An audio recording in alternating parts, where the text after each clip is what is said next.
ఇది రామాయణం ధర్మం.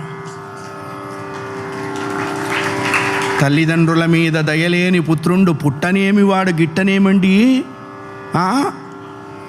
దిక్కుమాలిన పాశ్చాత్య ఆచారాలన్నీ భారతదేశంలో కూడా తగలబట్టి సంవత్సరానికి 13 వర్షాలు పడుతూ ఉన్నాయి.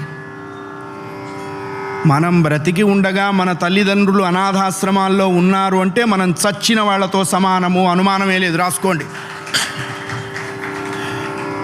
మాతా సమం నాస్తి శరీర పోషణం అని చెప్పింది ధర్మశాస్త్రం. భగవంతుడు ఎక్కడో శంఖచక్రాలతోనూ త్రిశూలాలతోనూ దేవాలయంలో ఉండడు. 9 నెలలు తను చచ్చి నీకు బ్రతికి జన్మనిస్తుంది తల్లి.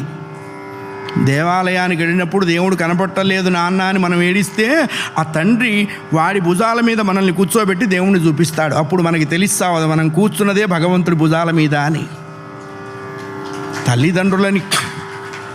తల్లిదండ్రులకి గుళ్ళు కట్టించక్కర్లేదు. కట్టించిన గుళ్ళ ముందు వాళ్ళని కూర్చోబెట్టకుండా ఉంటే చాలు. అది నేర్చుకోవాలి.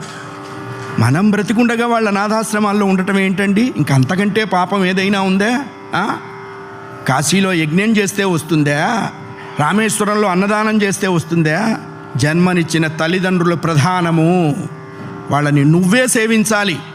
భగవంతుని సేవించకపోయినా నష్టం లేదు, బోల్డు మంది ఉన్నారు. జన్మనిచ్చిన తల్లిదండ్రుల్ని సేవించాలి, అది కర్తవ్యము. రామాయణం అదే చెప్పింది. అయ్యా, ఆ అభిప్రాయం లేనివాడు పశువు అనకూడదన్నారండి. పశువులు పోటీకి వచ్చినాయి, మమ్మల్ని ఆ వాడితో పోలుస్తావా అని.